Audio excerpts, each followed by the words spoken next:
آپ کے اندر بڑی صلاحیتیں پنہا ہیں، چھوٹی چھوٹی باتوں میں پریشان ہو گئے، کام نہیں ملتا، کاروبار نہیں چلتا، اور تیرے پاس بڑا کچھ ہے یار، کام نہیں بھی ملتا تو اگر وقتی طور پر کوئی حالات خراب ہے تو اپنا قد کاٹ تو دیکھ، اپنا حسن تو دیکھ، اپنی سوچ تو دیکھ، تفکرات تو دیکھ۔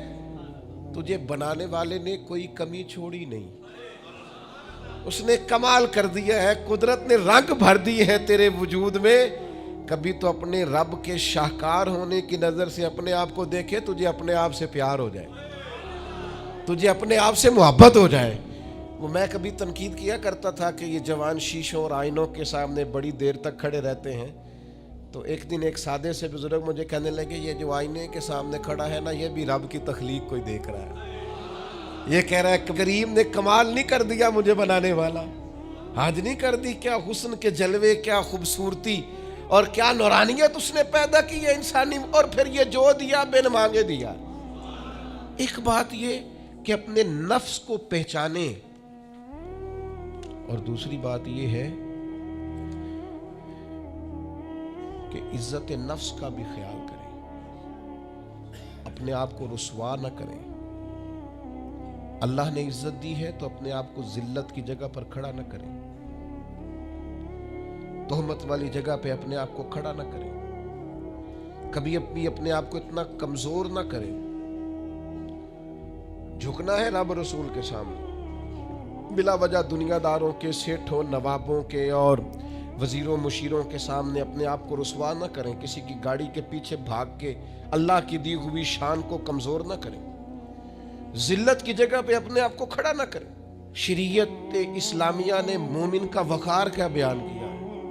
رب کریم نے فرشتوں سے جب مشورہ کیا تھا نا بندہ بنانے کے لیے، انسان کی تخلیق کے لیے، تو وَإِذْ قَالَ رَبُّكَ لِلْمَلَائِكَةِ إِنِّي جَاعِلٌ فِي الْأَرْضِ خلیفہ، اللہ نے فرشتوں سے فرمایا میں زمین پہ اپنا نائب بنانا چاہتا ہوں۔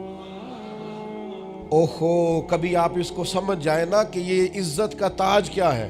رب کہتا ہے میں نے تجھے زمین پر اپنا خلیفہ بنایا ہے، تو نائب ہے میرا، اور کتنا تو پروقار ہے اور تو کتنا طاقتور ہے انسان، تیرے اندر کتنی صلاحیتیں ہیں۔ سورہ احزاب میں اللہ کریم فرماتے ہیں رب نے اپنی امانت زمین و آسمان پر رکھنی چاہی تو زمین و آسمان نے انکار کر دیا اللہ کی امانت کو اٹھانے سے، وَحَمَلَهَا الْإِنسان، اور انسان نے اس امانت کو اٹھا لیا، کہا مالک میں تیری امانت اٹھاؤں گا، میں تیرا نام لے کے گلیوں میں گھوموں گا، میں تیری توحید کے ڈنکے بجاؤں گا۔ حضرت انسان نے کہا میں تیرے نام کے نعرے لگاؤں گا، میں تیری عبادت کروں گا، میں تیرے لیے نکلوں گا، میں تیرے لیے خیرات کروں گا، میں تیرے رستے میں اپنی صلاحیت۔ وَحَمَلَهَا الْإِنسان، انسان نے امانت اٹھائی اور کہا مالک میں نکلوں گا تیرے نام کی سربلندی کے لیے، میں تیرے نام پر جہاد کروں گا، اگر جان دینی پڑی تو دعائیں مانگ مانگ کے کہوں گا مالک میں تیرے رستے میں شہید ہونا چاہتا ہوں۔ اللہ کی امانت کو حضرت انسان کیوں اپنے آپ کو رسوائی والی جگہ پہ کھڑا کرے، کیوں کمزور کرے؟ بہت پہلے کہا تھا، فقیر آدمی ہوں، جو باتیں کہتا ہوں کوشش کرتا ہوں سوچ سمجھ کے کہوں۔ بہت پہلے کہا تھا میں نے کہ جو اپنی برادری کو بڑا جانتا ہے اس کی زیادتی نہیں، زیادتی اس کی ہے جو اپنی برادری کو سب سے چھوٹا جانتا ہے۔ تو بڑا نالائق ہے، تو کہتا ہے میں چھوٹی برادری میں پیدا ہوا ہوں، تو مرضی سے پیدا ہوا ہے، یہاں تجھے تیرے رب نے پیدا کیا ہے۔ جو ماں تیرے، میں نے ایک دفعہ کہا کچھ دوستوں سے، کہنے لگے کدھر جا رہے ہیں؟ میں نے کہا اپنے والد صاحب کے مزار پہ۔ کہنے لگے پیر تھے؟ میں نے کہا نہیں۔ عالم تھے؟ میں نے کہا نہیں۔ کسی بہت بڑے ادارے میں کسی صدر نشین کی سیٹ پہ بیٹھتے تھے؟ میں نے کہا نہیں۔ وہ ٹریکٹر پر بیٹھ کر کھیتوں میں ہل چلاتے تھے، شام کو بھینسوں کا دودھ دھوتے تھے، وہ کسان تھے، وہ محنت کرتے تھے، پھر وہ تاجر تھے، تھوڑی سی تجارت کرتے تھے۔ لیکن مجھے اگر کوئی کائنات میں پوچھے گا نا خوش نصیب کتنے ہو، تو میں کہوں گا میں نے اس طرح کا باپ نہیں دیکھا جس طرح کا اپنا باپ دیکھا، اس لیے کہ میری شخصیت میں اگر کوئی نکھار ہے تو سب سے زیادہ رنگ میرے ابا جی کے بھرے ہوئے، تو میں کیسے انکار کروں؟ سب سے زیادہ ان کے دیے ہوئے رنگ ہیں شخصیت کے اندر، ماں باپ کے۔ او بھائیو ناز کے ساتھ زندگی گزاری جاتی ہے. کبھی اپنے آپ کو رسوائی والی جگہ پہ کھڑا نہ کریں, کبھی اپنے آپ کو کمزور نہ کریں, مضبوط رہیں, طاقتور رہیں. اور تیسری بات, ایک تو اپنے نفس کو پہچاننا ہے, دوسرا اپنی عزت کرنی ہے. کس کی عزت کرنی ہے؟ اپنی عزت کرنی, تکبر نہیں کرنا, اپنی عزت کرنی ہے. عربی کے کسی شاعر نے کہا تھا جو اپنی عزت نہیں نہ کرتا اس کی عزت بھی کوئی نہیں کرتا. اب وہ آپ نے ایک عام محاورہ سنا ہوگا, اپنی عزت بندے کے اپنے ہاتھ میں ہوتی ہے. اس کا معنی کیا ہے؟ آپ کبھی بھی کوئی ایسا کام نہ کریں جس سے آپ کی ذلت ہو. آپ اپنی عزت کریں, آپ اپنی تکریم کریں, آپ اپنے وقار کو بلند رکھیں. آپ کبھی بھی اپنے لہجے کو, معیار کو کمزور نہ ہونے. آپ فکری توانائی کا ہمیشہ مظاہرہ کریں, طاقتور رہیں, کمزور نہ پڑیں کبھی بھی. اور تیسرا یہ ہے کہ اپنے نفس کی تربیت کریں. جس طرح انسان اپنے وجود کی نشو و نما کرتا ہے نا, وہ کہتا ہے یہ کھاؤں گا تو طاقت ہوگی, یہ کھاؤں گا تو بیمار ہوں گا, یہ کھاؤں گا تو میں فریش رہوں گا, یہ کھانے سے میری طبیعت میں درد ہوگی. اسی طرح وہ اپنی تربیت کرے, اپنی نشو و نما کرے, اپنی روحانی تربیت پر توجہ دے. وہ دیکھے یہ کام کرنے سے میری طبیعت گناہ کی طرف مائل ہوتی ہے, اس بری صحبت میں بیٹھنے سے میرے اندر بعض بری چیزیں آتی ہیں, اس کے پاس بیٹھنے سے سوچے میری گدلی میلی کچیلی ہوتی, اور اس شخص کی صحبت جو ہے وہ مجھے تازہ کرتی ہے, اللہ کے قریب کرتی. تربیت نفس پر توجہ دیں, اپنی باطنی کیفیات کو ملاحظہ کریں. اپنی تربیت سب سے زیادہ انسان خود کر سکتا ہے. بل الانسان علی نفسہ بصیرہ, انسان خود اپنے اوپر گواہ ہے. وہ خود محسوس کرے کہ کہاں کہاں میرے اندر غلطیاں ہیں, کہاں کہاں میرے اندر کمزوریاں ہیں. وہ ان ساری چیزوں پر متوجہ رہے. ڈاکٹر نے دوائی دینی ہوتی ہے, اور دوائی دینے کے بعد وہ کہتا ہے یہ نسخہ ہے اور یہ کھانے کی ترتیب ہے اور یہ آپ کی پرہیز ہے.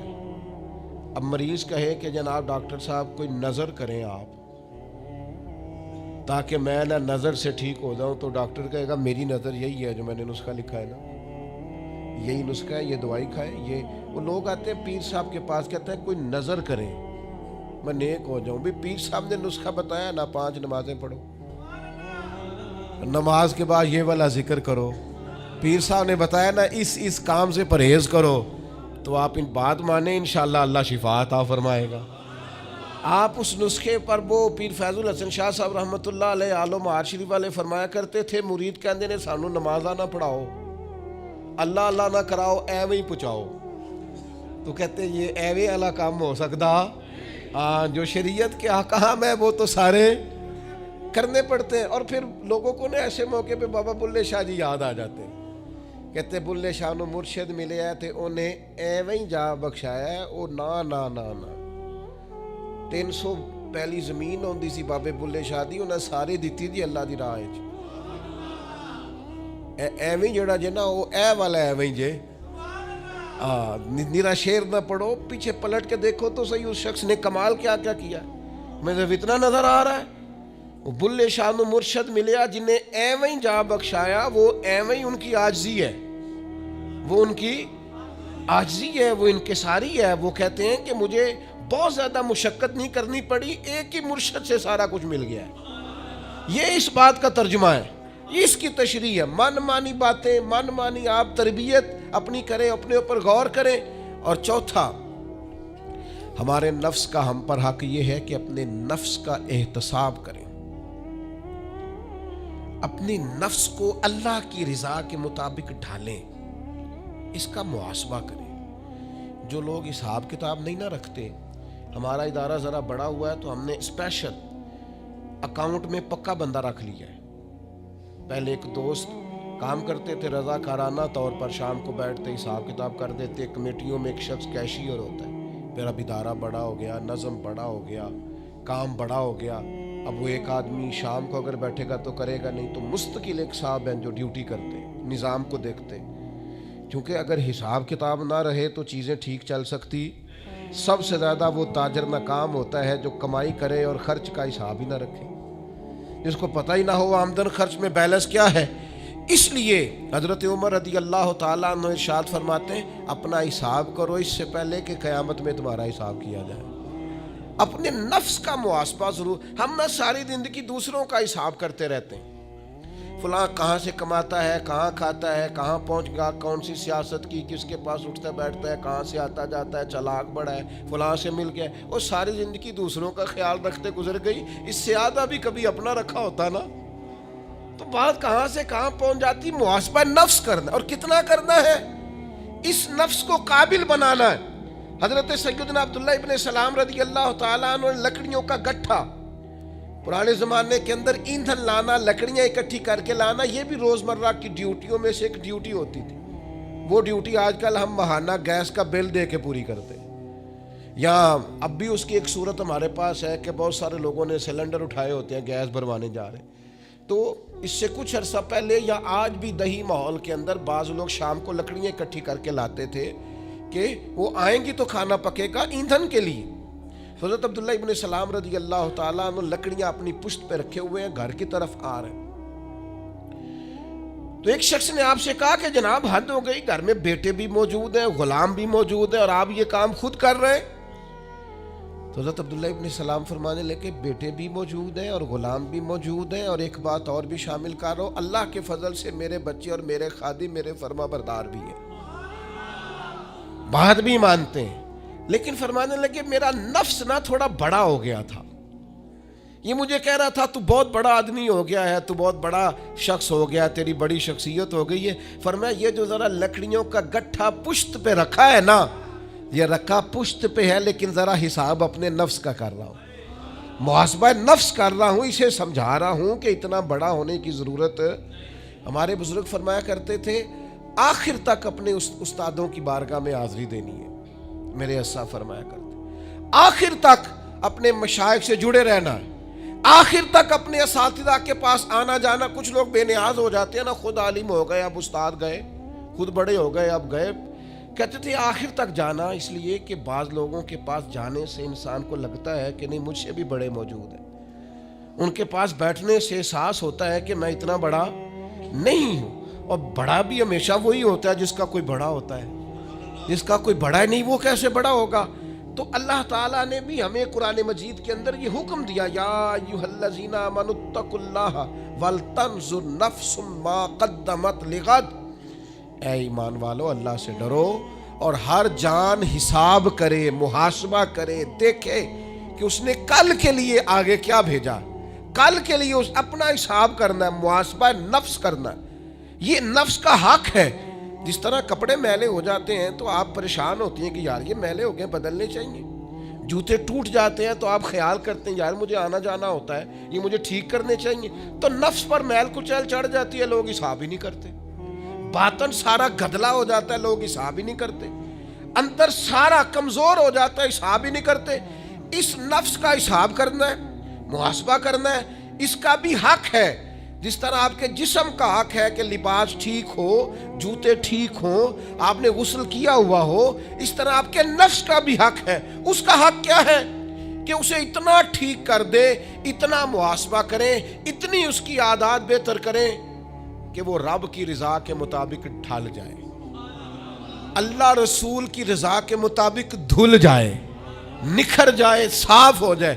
اس طرح کا ہو جائے کہ جب دنیا سے جانے لگے تو آواز آئے, یا ایتھا النفس المطمئنہ, اے نفس مطمئنہ, ارجعی الی ربک راضیۃ مرضیہ, لوٹ اپنے رب کی طرف, تو اپنے رب سے راضی ہے اور تیرا رب تجھ سے راضی ہے. اس نفس کو اللہ کی رضا کے مطابق ڈھال دیں. حضرت ابراہیم ابن ادم رحمۃ اللہ علیہ ایک دن مریدوں کے بیچ بیٹھے ہوئے تھے, فرمانے لگے دنیا میں جو کچھ ہوتا ہے میری مرضی سے ہوتا ہے.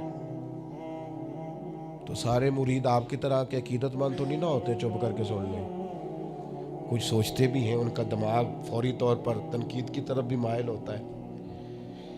جب آپ نے فرمایا کہ دنیا میں جو کچھ ہو رہا ہے میری مرضی سے ہو رہا ہے, تو کچھ لوگ جو تھے ان کی آنکھیں بتاتی تھیں کہ سوال فوری طور پر آ گیا ہے, ذہنوں کو پریشان کر رہا ہے. تو ایک صاحب نے کہہ لیا حضور یہ بڑا دعویٰ ہی نہیں, دنیا میں جو ہو رہا ہے میری مرضی سے ہو رہا ہے. فرمانے لگے اصل بات نہیں نا, تم نے آگے پوچھا ہی نہیں, میں بتانے لگا تھا. تم کچھ لوگ پریشان جلدی ہو جاتے, اگلا صفحہ پڑھتے نہیں پچھلے پہ ہی پریشان ہو جاتے. کہا دنیا میں جو کچھ ہو رہا ہے میری مرضی سے ہو رہا ہے، اور میری مرضی وہی ہے جو میرے رب کریم کی مرضی ہے۔ میں نے اپنی مرضی اللہ کی مرضی میں فنا کر دی ہے، لہذا جو کچھ بھی ہو رہا ہے چونکہ میری مرضی وہی ہے جو میرے یا ایتھا النفس المطمئنہ ارجعی الی ربک راضیۃ مرضیہ، اے نفس مطمئنہ لوٹ اپنے رب کی طرف، وہ تجھ سے راضی ہے، اور تو فادخلی فی عبادی، آجا میرے خاص بندوں میں داخل ہو، وادخلی جنتی، آنا میں نے تیرے لیے جنت تیار کی ہے، میری جنت میں داخل ہو جا۔ لیکن کیا کرنا ہے؟ نفس مطمئنہ، کون سا؟ ایسا نفس تیار کرنا ہے جو اللہ سے راضی ہو اور اللہ اس سے راضی ہو۔ اس کا محاسبہ کر کے اس طرح کا بنا لیں کہ یہ اس طرح کا ہو جائے کہ جس طرح اللہ اس سے راضی ہے اور یہ